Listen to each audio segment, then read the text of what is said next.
Hello? Yeah, it's on. Sorry. Uh, Thank you so much for such.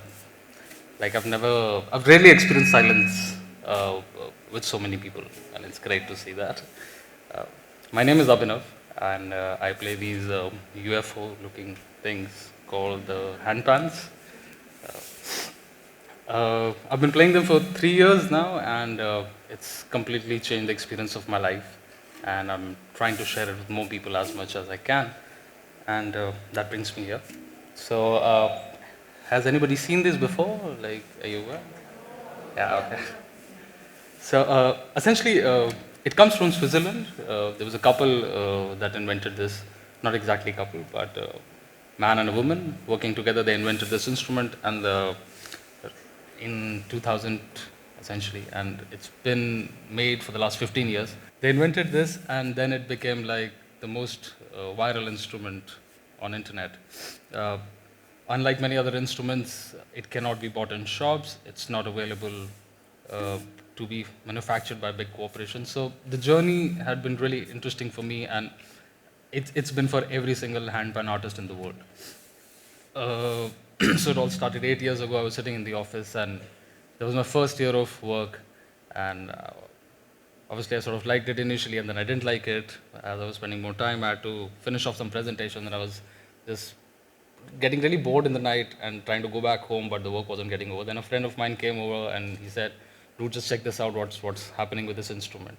And I saw this video, and I saw this man sitting in the middle of a chaotic street in Amsterdam, and totally blissed out. And the sounds were just something that I thought I'd heard before, but I really hadn't heard them before. It seemed similar, but it was so refreshing. And then the first thought I had, wow, what an editing job somebody's done. Like, these sounds are not possible because this guy was sitting with a barbecue can and just going nuts on it. And after, it took like a couple of seconds to really realize the sounds were coming from one single piece of metal. And I was so moved that night that obviously I didn't complete my work, had a bad morning with my boss. But then I spent, I think, almost like 3 4 hours seeing the same video all over again, some 25 30 times. And I couldn't believe like such sounds were possible without any digital medium. It's a completely acoustic instrument. It's all hollow inside. And so then that was the point my journey started. I started looking for it, and I instantly wanted one. And the more I looked for it, and the worse it became because it wasn't available anywhere in India. And then I realized it's not available anywhere in the world. There was only one company as such, like two artists handcrafting them in Switzerland, and the wait list at that point in time was really long. It was expensive. And but I started listening to more and more videos then, and YouTube had handful of hung players then. And I was fortunate enough, I was traveling in Himalayas, I went for a trek, and in the evening I heard the same sounds that I had heard on the first video in the cafe where I was staying. And I couldn't believe, and I went there, the same artist sitting there playing the same song that I'd seen on an instrument, and that was like the moment for me. And I looked at him like in so much of excitement, and there was a jam going on, there were many artists playing together.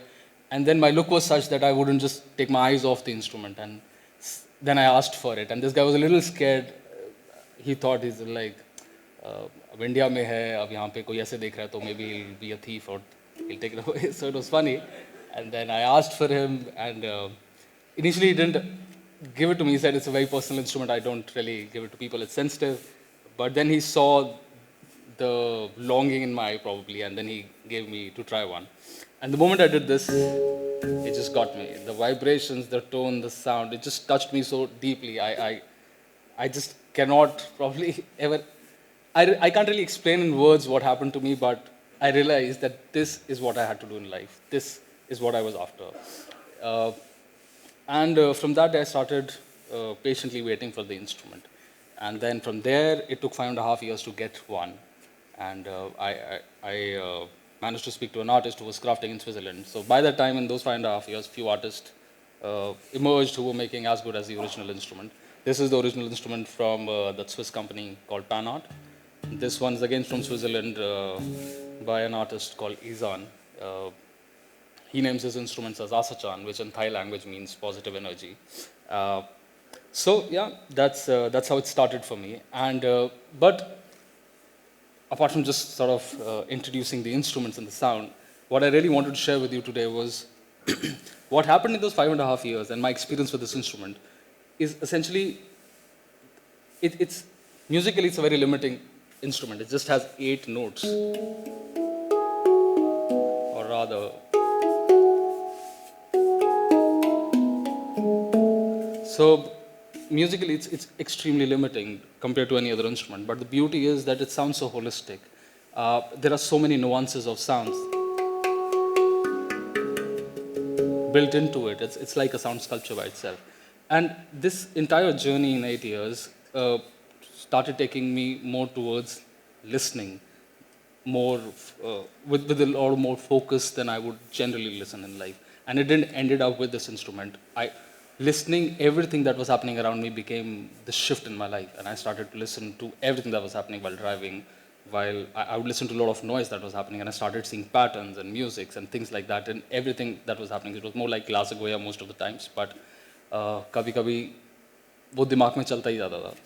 But and then I realized that when I just opened up myself to listening, I experienced a lot of ease in my life. I could just listen to a lot of people, and relationships started to get better. My work started to get better because it was funny. In all my college life and my school life, we were so focused about I need to be heard and my voice needs to be heard and this is my opinion and that is that. And everybody is like that. Like that's what I saw. And the moment I started listening to everything, the answer was just there. The relationship started getting better. I could listen.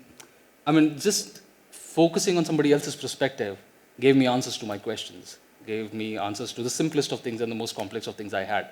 Not that I became enlightened, but it just really helped. And that brought a lot of ease in my life. When this instrument came, I started, again, while playing, I'm an untrained musician, so I started listening more what I was trying to create. I wanted to put my feeling of that moment into the tracks that I created. And that allowed me, that opened me up to listening so many beautiful things. And that's when I realized it's such a simple act. It just is about listening to everything that's happening around to really, really sort out so many things in our lives. That like the simplest of things we make so complex because nobody's willing to listen. And that was my shift. And I thought it's important for me to sort of tell everybody through these sounds what happened with me. And yeah, that's pretty much what it is. So my musical project is called Anandamide, which means a bliss molecule, which the brain sort of secretes whenever the body is into utter states of depression or you feel really low. It's more like a cannabis that is released in the brains as an alteraction to what we sort of are experiencing. And there was an Israeli scientist who sort of discovered it, and then he traveled the world, and then came to India, and he found the word Ananda, and he said, that's exactly what this molecule does. And he named it Anandamide. And that really became my feeling when I heard this. And that's what I went with. So, yeah, this is Anandamide. And I would just like to play another track for you guys, which is very close to my heart. It's called Duality.